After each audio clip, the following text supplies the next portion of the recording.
ஒரு சமயம் பரமசிவனும் பார்வதி தேவியும் தூங்க போனாங்களாம். பரமசிவன் நல்லா தூங்கிட்டாராம். அவர் தூங்கிய பிறகு எப்பொழுதும் போல பார்வதி தேவி கிளம்பி போயிட்டாங்களாம். அன்றைக்கு மட்டும் தற்செயலா சிவபெருமான் தூக்கத்திலிருந்து விழிச்சுக்கிட்டாராம். சுற்றுமுற்றும் பார்வதி தேவியை தேடி பார்த்தாராம், காணலையாம். அவரை தேடி பார்த்துட்டு திரும்பவும் தூங்க போயிட்டாராம் சிவபெருமான்.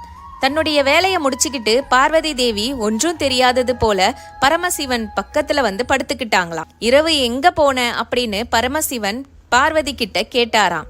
எனக்கு தூக்கம் வரல, அதனால உலாவி விட்டு வந்தேன் கொஞ்ச நேரத்துக்கு அப்படின்னு சொன்னாங்களாம்.